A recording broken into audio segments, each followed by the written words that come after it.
Muchas gracias. Bueno, vemos tal vez que a pesar de que tengamos patentes en Colombia, incluso si las demos fácil, no nos sirven de mucho en ciertos casos. Nuestra siguiente panelista es la doctora Carolina Biesner. Ella es médica cirujana de la Universidad del Bosque, especialista en filosofía de la ciencia de la misma universidad, con maestría en salud pública de la Escuela Internacional de Salud Pública de la Universidad de Tokio y candidata a doctorado en estudios sociales de la Universidad Externado de Colombia. Ha trabajado por más de 20 años en el Instituto Nacional de Cancerología como investigadora y coordinadora de programas de prevención y detección temprana del cáncer. Tiene muchísimas publicaciones científicas, es editora de la revista de la Cancerología y hace 4 años es la directora del Instituto Nacional de Cancerología y durante ese periodo ha apoyado el desarrollo de la innovación en radiofármacos, que es lo que nos viene a contar hoy. Gracias. Bueno, buenas noches a todos. Gracias a Claudia que está aquí presente, a Carolina por la invitación y es un placer compartir con estos muy distinguidos panelistas. Me gustó mucho la conferencia que dio Tatiana. Yo pues como llevo 20 años en el instituto, siempre en mis inicios criticaba un poco el sector público porque compartiendo la cultura colombiana y habiendo sido formada en el sector privado, consideraba que lo público no era bueno y lo privado siempre era más eficiente, pero en la medida que fui creciendo en términos científicos y personales en el instituto, tengo un amor por lo público y lo defiendo con toda la intensidad que pueda. Y pues he vivido los retos que significa hacer investigación en el sector público, todas las barreras que ya se han mencionado, pero ese no va a ser mi tema. Mi tema va a ser un proyecto exitoso institucional. Yo diría que sería un ejemplo del Estado virtuoso.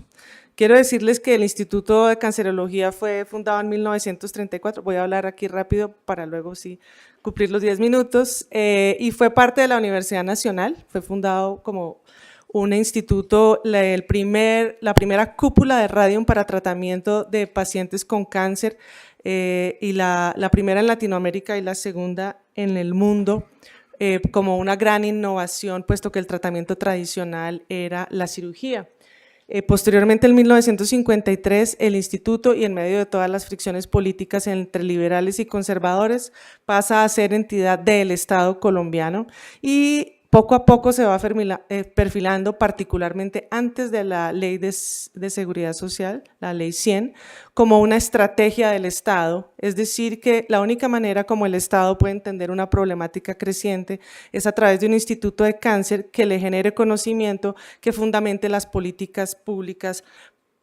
con el fin de combatir una enfermedad, no solamente el tratamiento. Por eso el instituto no es solamente un hospital público, fue denominado como empresa social del Estado con la Ley 100, pero y en ese sentido se privilegiaron sus funciones asistenciales de atención a pacientes, pero un instituto que tiene semejante volumen de pacientes, si no genera investigación, innovación y acciones en salud pública, pues no tendría mucho sentido que fuese una entidad del Estado. Y nos proponemos que visualizar, hacer visible que gracias a la acción del Estado y con los privados se pueda reducir la incidencia y la mortalidad de esta enfermedad que cada vez ya no es una enfermedad letal, catastrófica, que se nos ha convertido en una enfermedad crónica que puede ser curable. Entonces, pues el ejemplo puntual, porque podría tener muchos, es este exitoso, es la historia del desarrollo de la farmacia en el Instituto Nacional de Cancerología mediante el desarrollo de las fórmulas magistrales. Para empezar, pues una serie de conceptos básicos para que lo entendamos, pues muchos acá serán químicos farmacéuticos, pero en las fórmulas magistrales es como lo que yo digo la farmacia tradicional, en donde básicamente se prepara el medicamento cuando tengo el paciente enfrente, ¿cierto? Se necesita que esté el químico farmacéutico y siga la fórmula y no se requiere sino la farmacia hospitalaria, un control de calidad y tradicionalmente, pues específicamente el caso para Colombia, no requiere registro INVIMA, a diferencia de la producción industrial en donde se generan los medicamentos para un mercado que no se sabe claramente quiénes van a ser, obviamente necesita una infraestructura a gran escala y se requiere registro INVIMA.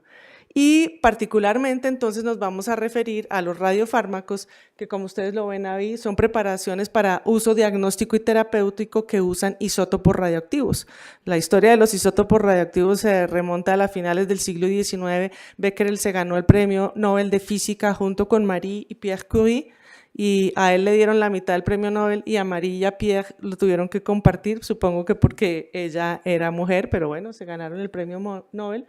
Y aquí entonces está todo lo que significa el uso de radiofármacos, que se prepara como cualquier medicamento, pero pues los medicamentos tienen que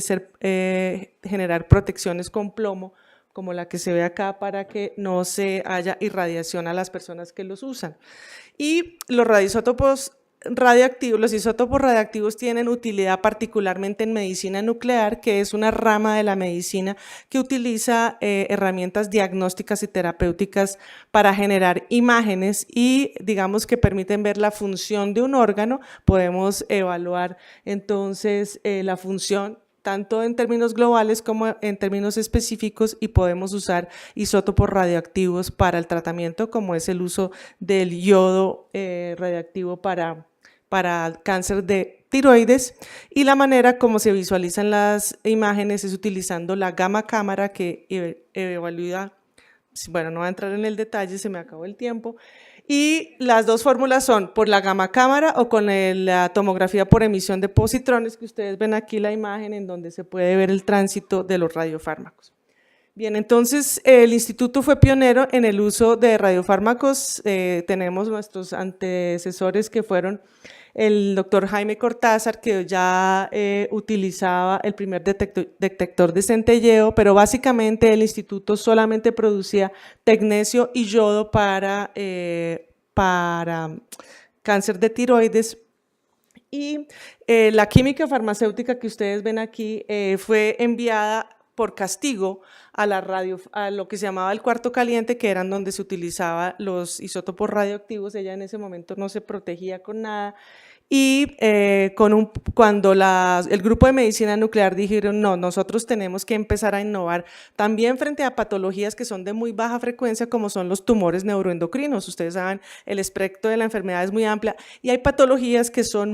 de muy baja frecuencia y requieren de una inversión muy grande para poder hacer el diagnóstico y tratamiento adecuados, y entonces es cuando el Estado, a través del Grupo de Medicina Nuclear, presentan una convocatoria al Organismo Internacional de Energía Atómica para que la radiofarmacia hospitalaria, producción magistral de isótopos radioactivos, pudiera construirse, y en el año 2004 ahí nació la radiofarmacia hospitalaria.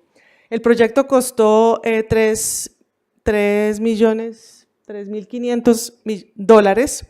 El instituto puso la mitad, el Ministerio de Salud la mitad y el Organismo Internacional de Energía Atómica.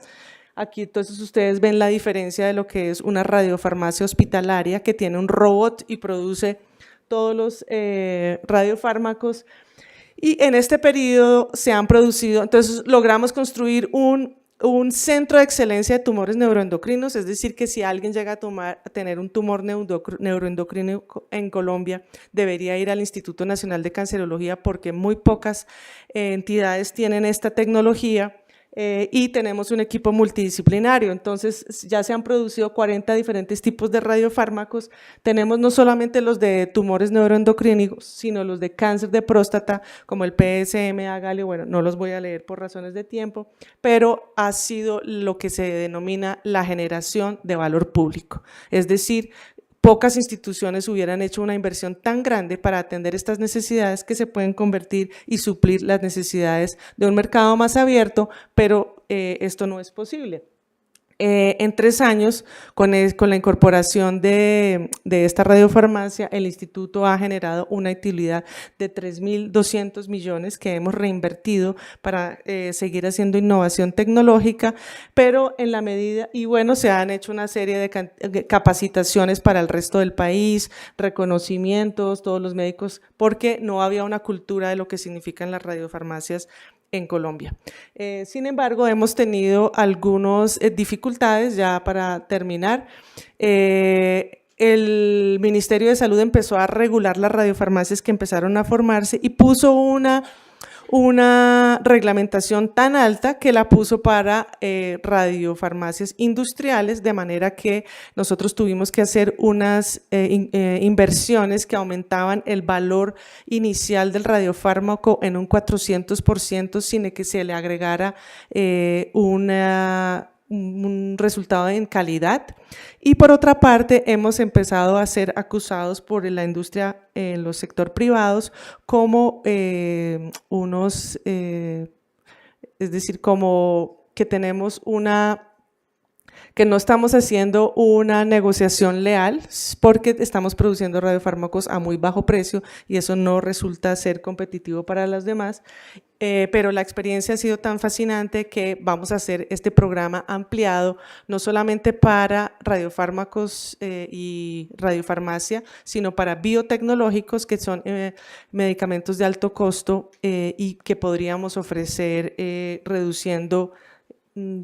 todos los costos, y también para una línea de fitoterapéuticos en donde podríamos hacer la fórmula magistrales de cannabis y reducir los costos para mejorar el acceso y la oferta a los pacientes que tienen